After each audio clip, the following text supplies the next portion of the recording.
Ladies and gentlemen, welcome to News Plus. This is your host, senior anchorman, Dr. Selim Sulay.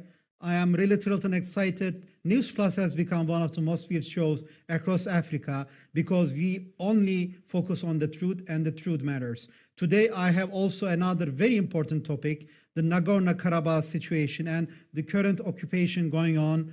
And I have very important guest, Ahmad Shahidov, who is the director of Azerbaijani Institute for Human Rights and Democracy, as well as Lala Zeynalova, the president of Poland, Azerbaijan House. Welcome, Ahmed. Welcome, Lala, to News Plus. Thank you. Thank you for having us in your program. Ahmed, I want to start with you, and then I will continue to Lale. Can you tell a little bit about yourself first and what the Azerbaijan Institute for Human Rights does? Yes, thank you for having me in your program. I also greet you from Baku, Azerbaijan. And my name is Ahmad Shahidov. I am head of Azerbaijan Institute for Democracy and Human Rights. And the last 7 years, I take this position in Azerbaijan and involved in defending of human rights in Azerbaijan, democratic issues, especially rights of Azerbaijani refugees and captives, the citizens who are taken hostage and are being kept in Armenia since 1993. So I used to have several speeches in different European organizations such as OSCE, Council of Europe, UN, and another international organizations defending the rights of Azerbaijan refugees and Azerbaijani hostages. Now we are in war with Armenia, and since September 27, as you know, we are in active war with Armenia, and Azerbaijan army liberates our occupied territories. Thank you, Ahmed. Lala Zeynalova, the president of Poland Azerbaijan House. Lala, can you tell a little bit about yourself and what does Poland Azerbaijan House does? Thanks for having me. Greetings from Poland. Shortly, I would like to say that I'm the head of the Azerbaijan House in Warsaw last 1 year. I live in Warsaw last 3 years. In Poland, everything is fine. We don't forget about our motherland here, and we are fighting for the truth abroad. We do all the best to help the homeland. Thank you. Lale, as NTR, we are trying to give the fair and balanced news to our African viewers, more than 900 million viewers across 40 countries. And it is very important for our viewers to understand there is an occupation going on for more than 30 years where there are, despite many UN resolutions, there has been no backing from the Armenia side. And now, actually, Azerbaijan is trying to really try to get back the rights which has been also recognized by the United Nations. And unfortunately, after the third brokered, truce, I want to ask Ahmed first, why did actually this truce have been again violated by Armenia, and why are they attacking the civilians directly rather than fighting inside Karabakh? Why are they sending ballistic missiles, which are actually against human rights, right into the heart of Azerbaijan? Are they in panic? What are they trying to do, dear Ahmed? Yes, first of all, I want to briefly inform you about the current situation on front line. And today, the situation on the Nagorno-Karabakh front remains tense. Thus, Armenia, which has not complied with the latest ceasefire agreement, continues to fire on civilians and civilian targets in the territory of Tatar region of Azerbaijan. And this shelling continued today as well, and military attacks from Armenia's territory against Azerbaijan along bordering Zengilan, Gubatlı, and Laçın regions are open acts of aggression as enshrined in the UN Charter. So in response to these provocations, the Azerbaijani army launched a counterattack, destroying these enemy firing points. and continue to liberate occupied Azerbaijani lands. Recently, the Azerbaijani army has been able to retake a number of cities and villages from Armenian occupiers. And yesterday, Azerbaijan President Ilham Aliyev announced on his Twitter account that the Azerbaijani army has liberated several villages of Zengilan, Jabrayil, Gubadli regions, and the city of Gubadli from the Armenian occupiers. So not even a month has passed today. A part of Fizuli, Hadrut, Jabrayil, Zengilan, Kalbajar, and Gubadli districts have already been liberated from occupiers. Also, official Yerevan denies it. The reality is that Armenia is directly involved in this conflict because missile attacks, as you mentioned, to Gubadli and Lachen districts of Azerbaijan from Goruz and Gafan districts of Armenia once again proves Armenia's direct participation in this conflict. And Azerbaijani side has informed all international community. As human rights defenders, we have informed all our partners in Europe. In particular, Azerbaijani side informed OSCE Minsk Group co-chairs and mediator countries about deliberately continued shelling from the occupied Ağdere district to Naftalan and Terter districts using multi-launch rocket systems, as well as gross violation of the humanitarian ceasefire regime. As a human rights defender, I can say that the 4 resolutions adopted by the UN Security Council on Nagorno-Karabakh conflict in 1993 and 1994 have not been implemented for the last 30 years. But however, the Azerbaijani army has been able to implement almost 2 of these resolutions over the past 30 days.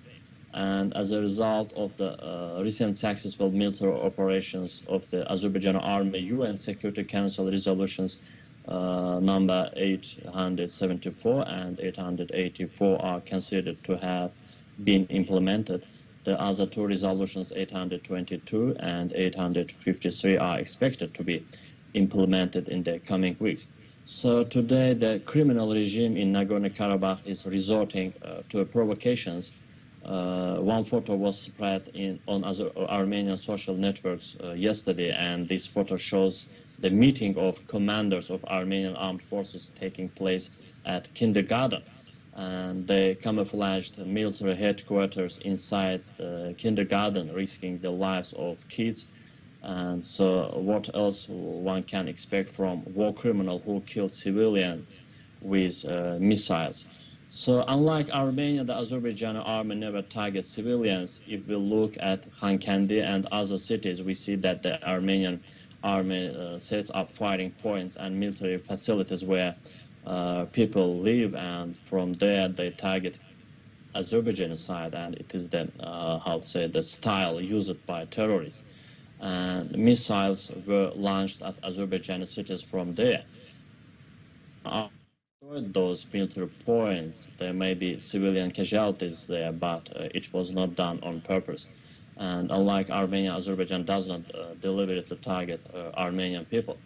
And the international community's insufficiently active position should be noted among the factors that led to the events of September 27. And by committing aggression against Azerbaijan, continuing to hold Azerbaijan territories under military occupation, Armenia grossly violated international law. Even adopting 4 well-known UN Security Council resolutions was not enough to end the Armenian aggression and eliminate its consequences. In the case of the Armenian aggression, alas, they remained on paper, and Armenia refused to comply with the UN resolutions, and no one in the world called the aggressor state to account. And this is an evident practice of double standards in the world, especially in European organizations, in European countries. And Nikol Pashinyan administration has been moving toward the events of September 27 for more than 2 years. And they can and should have been stopped at every stage after the next provocative statement or action. And there were all political and diplomatic possibilities for this. Unfortunately, this did not happen. Instead, we heard stereotyped neutral statements addressed to Armenia and Azerbaijan calling for peace and maintaining balance between the two sides, and this approach has proven to be ineffective. It's unfair and wrong to put on the same level the aggressor and the victim of this aggression, the occupier and the victim of this occupation. So I think everything will depend on how the Armenia behaves, because it violated the the first two ceasefires, and within 24 hours after the first ceasefire based on humanitarian consideration, Armenia brutally broke the truce by firing ballistic missiles at Ganja, the second largest city of Azerbaijan, at night. And the first attack killed 10 people. Many people were injured, and then they struck Ganja again at night, and this time the number of victims was higher. Therefore, we had to respond. So as for the second ceasefire, we have a chronology of violations of the ceasefire by Armenia, and they broke it exactly 2 minutes after the scheduled ceasefire. So a new truce came into force 2 days ago, and 4 minutes later, several shells were launched at the city of Tartar, and we do not respond. We hope it was accidental, but if this continues, of course, we will have to respond adequately. So as for the visits of the foreign ministers of the two countries to Moscow and Washington, I can say that the 30-year conflict cannot be resolved in 1 or 2 meetings, I think. Of course, this is quite a complicated issue, and we must be realistic, and it's impossible to solve the problems that have existed for almost 30 years with 1 or 2 meetings. However, we have always shown that the Azerbaijani side is constructive, and the Azerbaijani side has always supported a political solution to this conflict, to this issue. However, Armenia must take the first step for this, and official Yerevan must clearly show the respect for international law and UN resolutions. And first of all, Armenia must officially recognize that Nagorno-Karabakh and other 7 regions are Azerbaijani lands, and then withdraw its troops from those lands. After that, we can start constructive peace talks. Otherwise, there can be no real peace talks as long as the occupation continues, and any ceasefire agreements reached between the sides will be temporary. From Baku, Azerbaijan, I want to turn to Warsaw, Poland, and want to talk to Lale. Lale, from your perspective, how is the situation? You know the Poland, you're at the heart of Europe, you're living there for 3 years. How is in general, the media in Poland as well as in Europe is taking the situation? Are they objective, or are they taking one side or the other side? And from your perspective, why do you think Armenia is directly attacking the civilians? And what is your idea from the European perspective? I would like to tell about the my perspective on why the world does not have a proper awareness about the also Khojaly massacre, and thus the Armenian trying to repeat that with the recent attack on civilians in Azerbaijan back in July and over the last 3 weeks. I would like to outline that the Khojaly massacre of 26 February 1992 has been reacted to by numerous countries, be it on parliamentary and state level or on the level of committees on foreign relations. We have nearly 20 countries, among which of are Turkey, Colombia, Mexico, and Pakistan, as well as 19 states in the US, recognizing the Khojaly massacre as genocide and a horrific act of violence toward humanity. Frankly speaking, the international community as a whole is not able to always provide the proper evaluation on modern historical events and facts where numerous authentic documents on Armenian barbarism were registered. We hope that recent events on Nagorno-Karabakh and the liberation of historical and legitimate territorial integrity of Azerbaijan would shed a brighter light on this very significant issue, respectively. Hojali massacre is an act of barbarism and ethnic cleansing attempt by Armenians. Unfortunately, has its shadow effects during last week with attack on several cities beyond the conflict zone.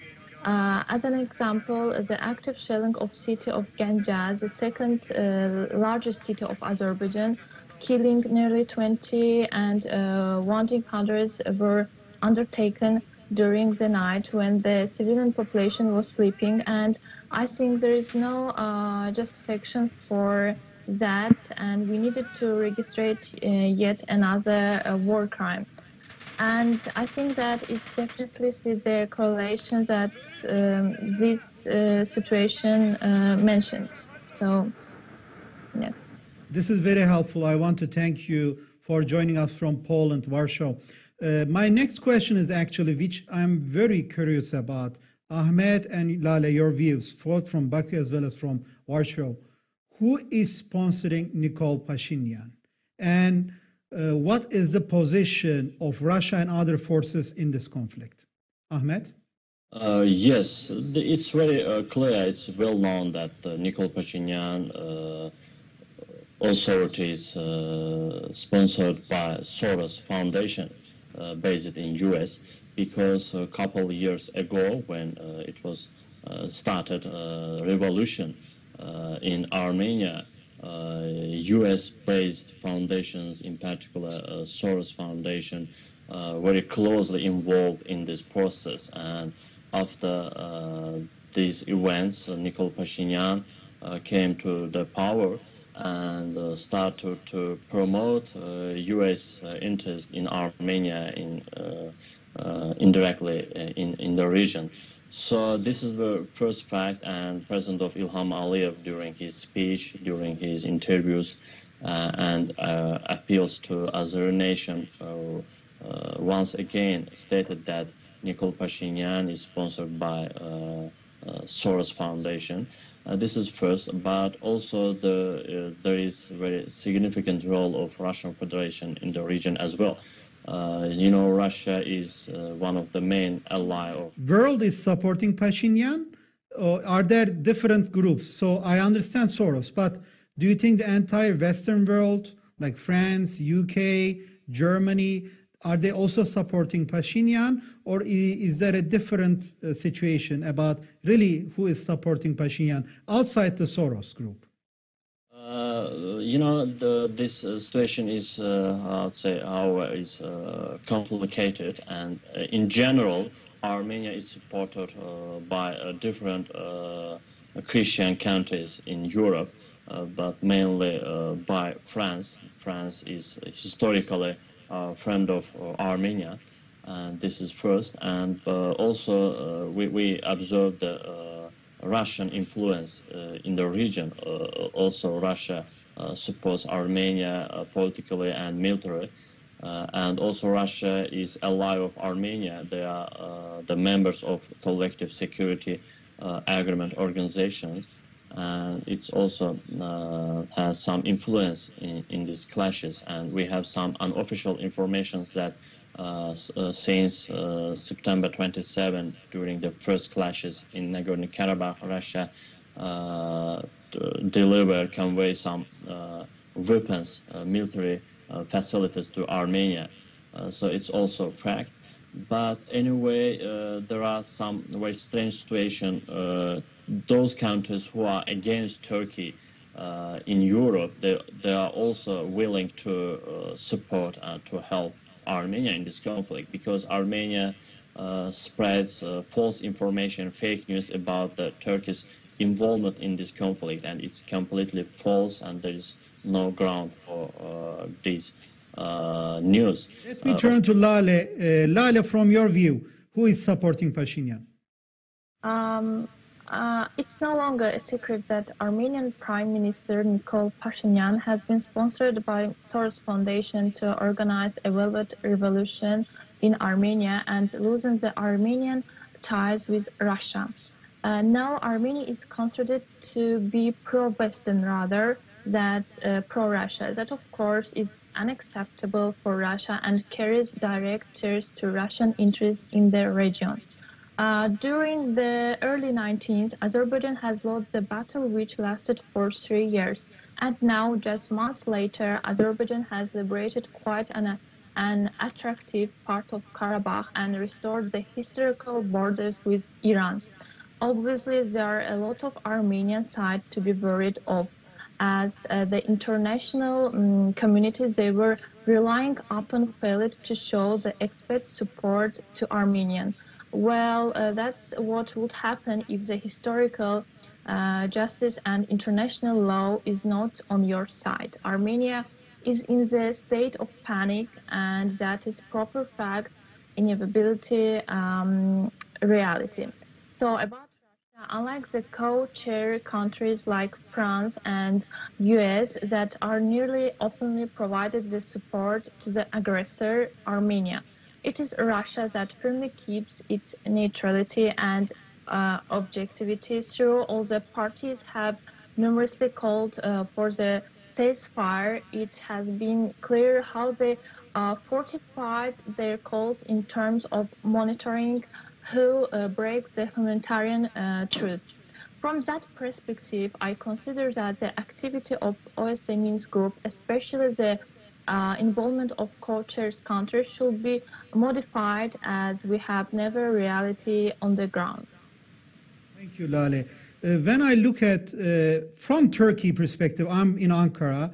Clearly, the tensions rising in Eastern Mediterranean, the current effect of and the support of Turkey to Libya, and the close support of Turkey, though not engaged in the war, Turkish support to Azerbaijan is especially making French President Macron very much upset. And even Jean-Luc Emmanuel, who is the opposition leader in Paris and France, he said that he's not going to support Macron on the argument of what he's doing against Erdogan, as well as what he is doing in terms of defying Prophet Muhammad, peace and blessings be upon him. So clearly, there are other points where they are also eventually trying to take Turkey in and corner Turkey in a way because of very close ties with Azerbaijan. But Turkey is not the old Turkey, and Azerbaijan is not the old Azerbaijan. They are very strong, they are united, and they are only seeking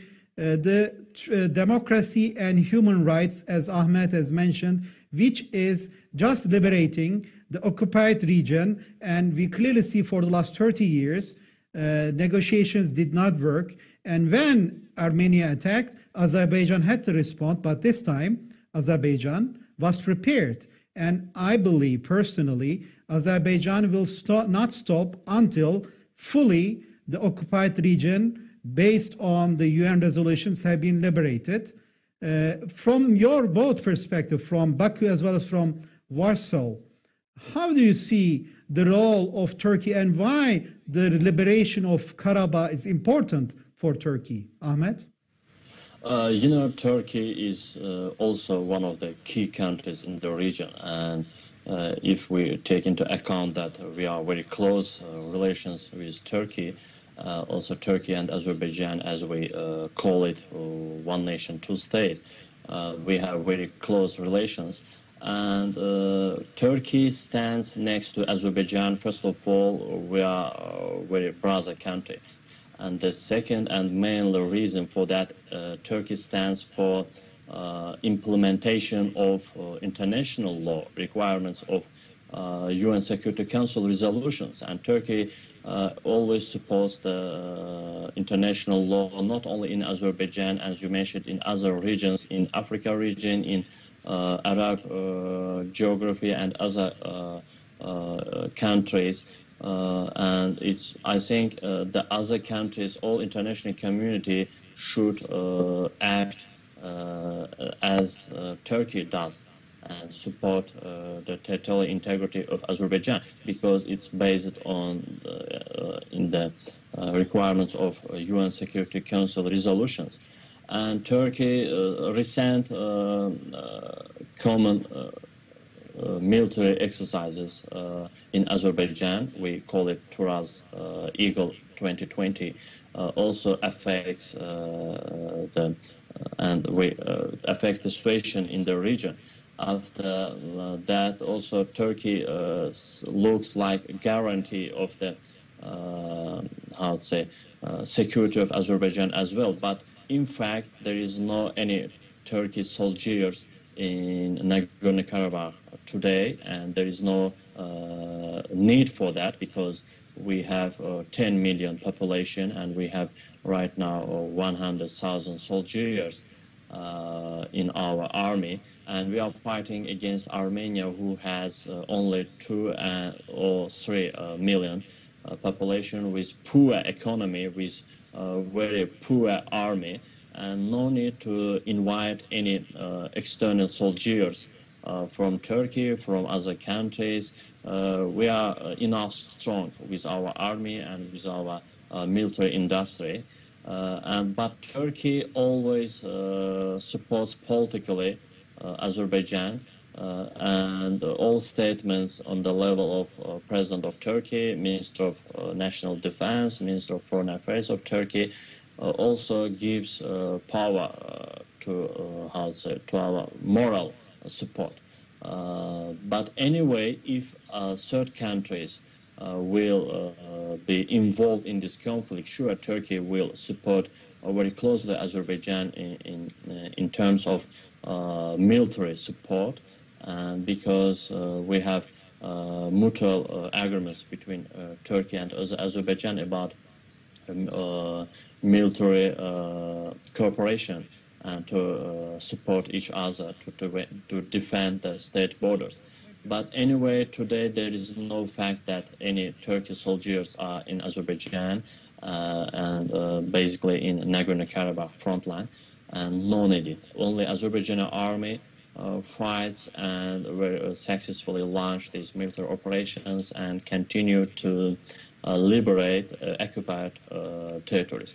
And in fact that we have very modern weapons, and sometimes foreign journalists, foreign international organizations, our friends from European organizations say that you use Turkey weapons in your army, but in fact that we use not only Turkish army. We buy weapons from Turkey, from Russia, from Ukraine, from Belarus, from even Israel. We buy it, we give money and buy these weapons, but Armenia receives the modern weapons for free as gift from Russia, from France, from different European organizations, from US. But recently we observe continuously conveying transportation of these modern weapons to Armenia completely for free, and it makes this situation escalation in the region. So Turkey's role is very important for us, but today we feel only political support of Turkey, no need other military involvement of Turkey in this conflict yet. But if third countries will involve this conflict and will stand next to Armenia and fight against Azerbaijan, of course we will call our friends, brother countries such as Turkey, Pakistan, and other countries to help us to liberate our lands, to defend our state borders, to restore our sovereignty. Thank you, Ahmed. Great analysis. Lala, from your perspective, why is the liberation of, Karabakh, Nagorno-Karabakh is so important for Turkey? And how do you think this 30-year, occupation will play out at the end, Lala? Of course, I think the wish of every Azerbaijan and probably every Turkish citizens wish that Azerbaijan will find in war.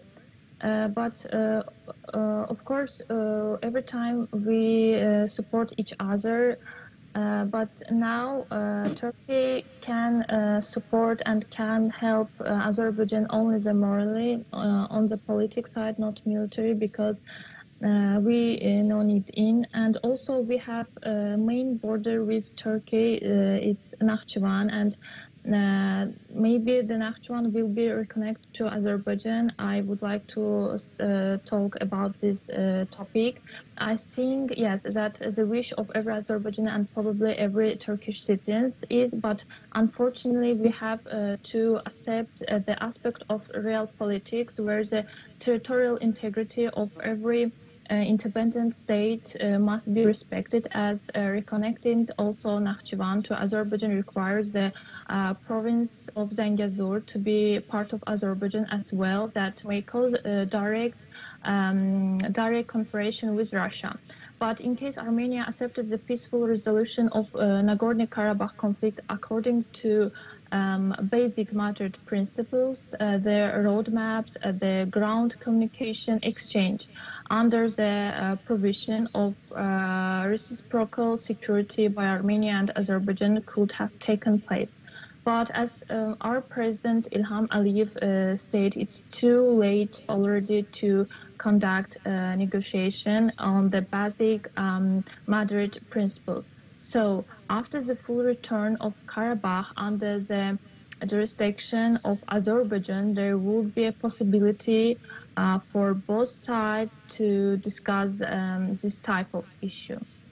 Thank you. Ahmed, as I understand, on the ground now, since you're in Baku, 20% of the areas have been liberated. And now, especially the part which is connecting Karabakh to Armenia is about to be taken back. And with that, there is an expectation that the movement is speeding up, and the clearance of Karabakh and liberation, of course, there is no rush, but it may be speeding up. What is your observation, Ahmed, on that? You know, after the third ceasefire agreement reached in U.S., Azerbaijani army follows these terms, and now there is a ceasefire between two sides. Azerbaijani army will respond only to provocation from Armenian side, but now there is no active clashes as we observed a couple of days ago. There is ceasefire on front line, but anyway, the next mission for Azerbaijani army to get back this we call Lachin corridor. It's very strategic area for Azerbaijan, and it links Armenia with Nagorno-Karabakh. After getting back this Lachin corridor, we will cut any ground relations, any ground contacts of Armenia with Nagorno-Karabakh. After that, I think the process will change, however, and Armenia will have to be agreed with peaceful negotiations and preconditions put by Azerbaijan side. And the very crucial, very important point is Lachin corridor. After retaking this corridor, I think the further process will go on. So, but anyway, last 1 month, Azerbaijan army has liberated 4 regions. 4 regions, Zengilan, Gubadlı, Jabrayil, and several Khojavand, Hadrut, and several villages of Tartar and Kalbajar region. So I think now there is no active clashes, but these truce, this ceasefire agreement has humanitarian purposes in order to take dead bodies on front and to exchange these dead bodies, exchange prisoners of war between the conflicting sides.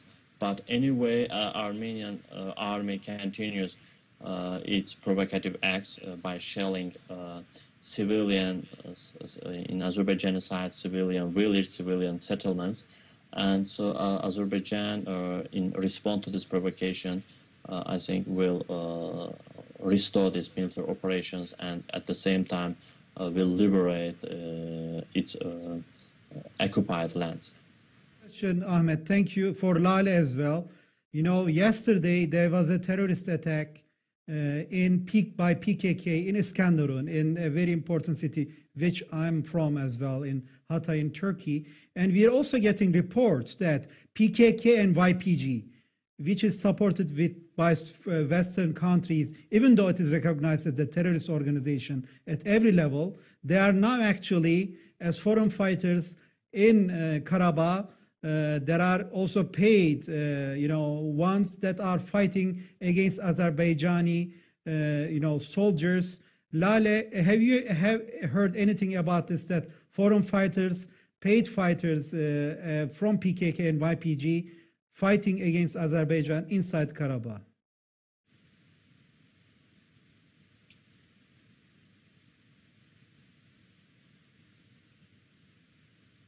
So the question is, are there foreign fighters inside Karabakh, which is PKK and YPG, to support Armenia against against the liberation?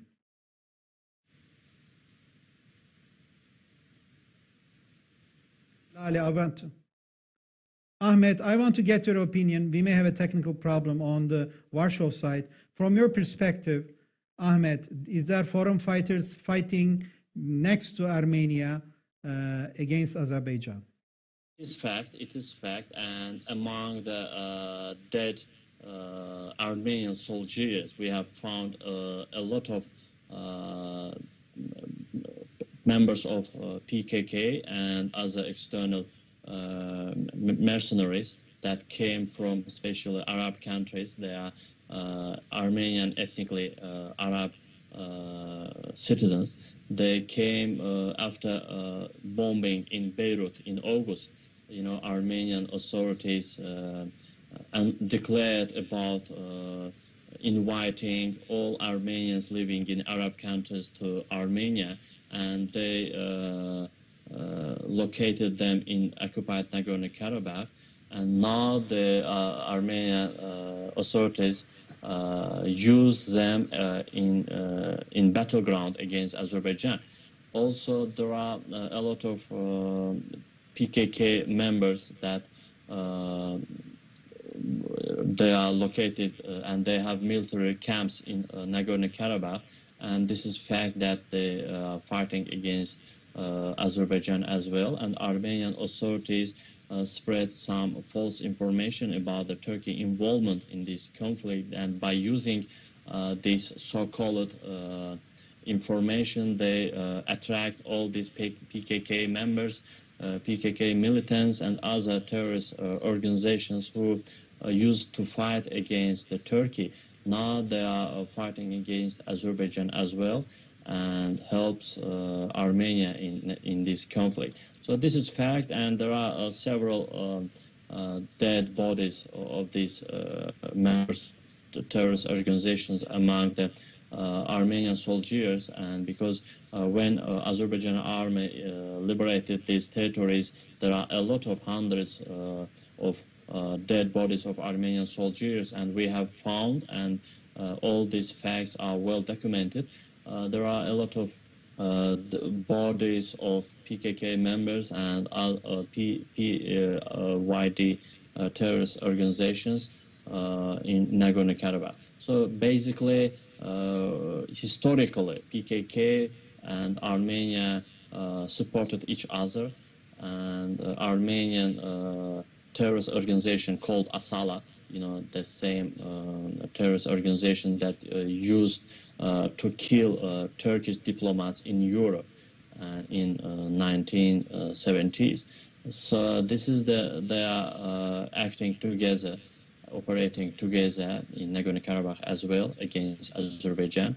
So I think we have a lot of evidence, but unfortunately the double standards that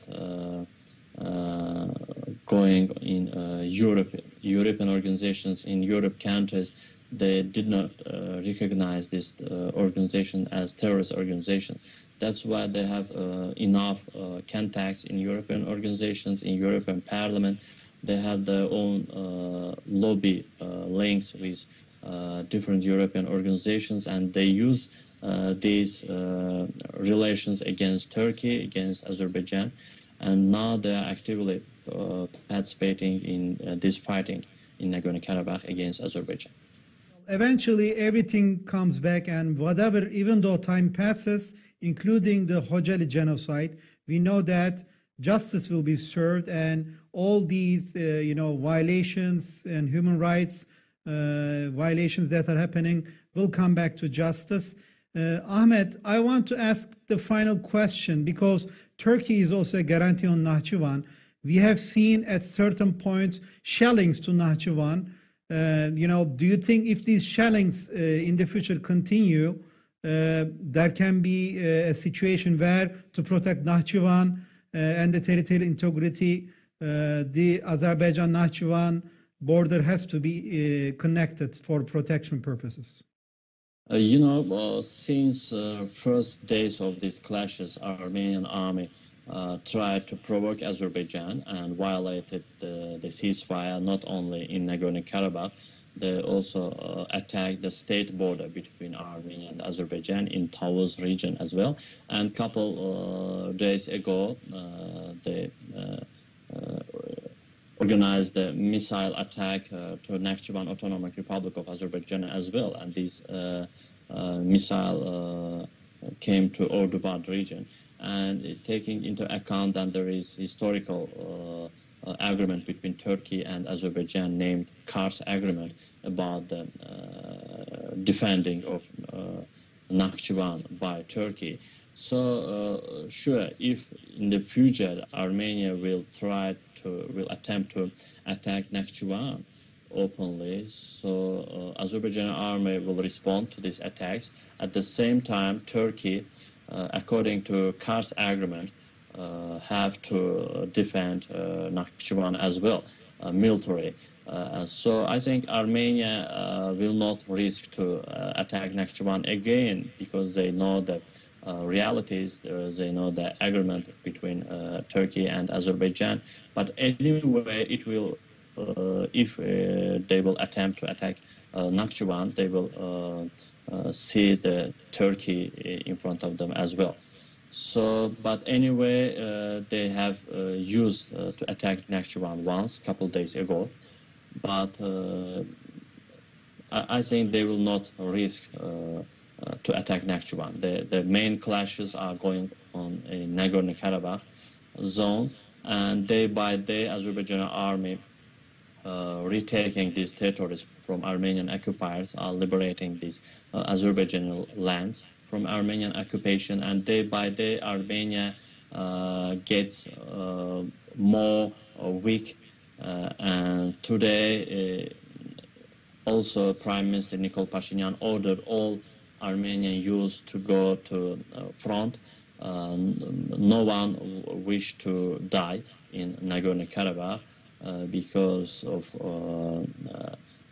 how to say, a wrong policy of Nikol Pashinyan. So I think in a couple of weeks, maybe in November, maybe in December, this war will end, and Azerbaijan will restore its territorial integrity, and Armenian authorities will have to start this peaceful negotiation with Azerbaijan and to accept all preconditions put by Azerbaijan about recognizing Nagorno-Karabakh and other regions as Azerbaijan lands, and withdraw all Armenian troops from occupied territories. This is not preconditions of Azerbaijan only. This is the requirements of UN Security Council resolutions adopted in 1993 and 1994. Also, Azerbaijan army has implemented 2 of these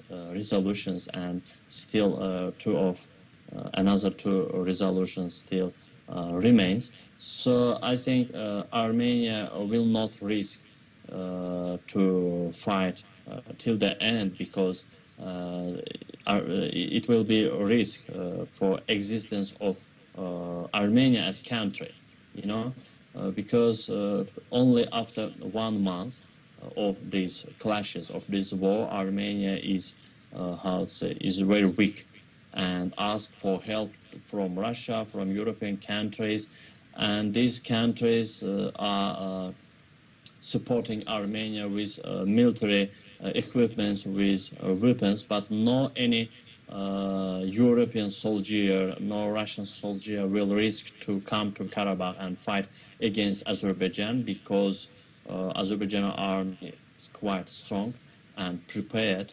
Also, there is, as you mentioned before, there is Turkey factor as well, and Turkey repeatedly warned all international community and countered that if any third countries will involve in this conflict, Turkey will come to Nagorno-Karabakh, and Turkish soldiers will fight against these occupiers together with Azerbaijani brothers. So no any countries will risk to military join to this conflict. My last question is about, let's fast forward 5 years from now, or 3 years from now. Do you think Pashinyan will be in power? Do you think Karabakh will be liberated? And do you foresee a peaceful region where actually Armenia establishes its relationship as equal partners with Azerbaijan and with Turkey? Because Azerbaijan is not fighting against, Armenians. Azerbaijan is fighting and trying to liberate its own regions and fighting against the corrupt region, Pashinyan regime. So, he's an adventurer guy. So looks like if you fast forward 3 to 5 years, how do you think will things play out, Ahmed? And we will close with this comment. Yes, I think that Nikol Pashinyan will not stay in power. Maybe in a couple of weeks, the Armenian population, Armenian nation will demand and he's, to go out from the power, because all these processes take to tragedy for Armenian people, Armenian nation. That's why if Armenian people will think very clever, they will push Nikol Pashinyan to leave this power and invite more democratic, more clever persons to come to power and to start peaceful negotiations with Azerbaijan. What about together future of Nagorno-Karabakh and possibility of together living of Armenians and Azerbaijans in this region? We have this experience already. Azerbaijan is a multicultural country, and we have more than 40 nations living in Azerbaijan right now, and even Armenians live in Azerbaijan today. We have more than 40,000 Armenians living in Azerbaijan, in different cities in Baku and in different cities in different regions of Azerbaijan. So we have this experience. We're together living, and we have enough experience when Armenians and Azerbaijans living in Russia, in Georgia, in Ukraine, and in other countries. They not only live together, there are a lot of families that fixed families with Armenian and Azerbaijanis, but in Armenia there is no Azerbaijanis living in Armenia. So I think the Armenian residents of Nagorno-Karabakh, they are citizens of Republic of Azerbaijan.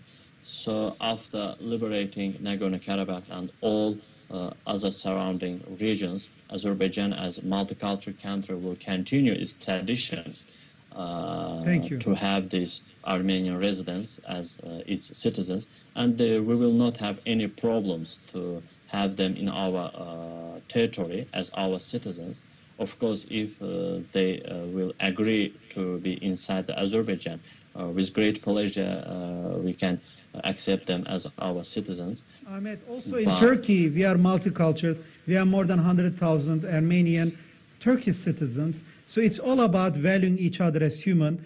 I'm out of time now, but we definitely would love to host you again. I want to thank you on behalf of NTR TV, dear Ahmad Shahidov, the director of Azerbaijan Institute for Democracy and Human Rights, for your amazing analysis, as well as Lala Zeynalova, the president of Poland Azerbaijan House. Stay tuned to NTR and stay tuned to News Plus, ladies and gentlemen. We are looking forward to bring you the truth and only the truth. Continue to send your WhatsApp messages and we'll get back to you with a fair and balanced view and bring you the vision around the globe for peace and harmony and justice. This is Yavuz Selim Sulay, senior anchorman with NTR TV, providing you greetings from News Plus. Take care and all the best. Bye.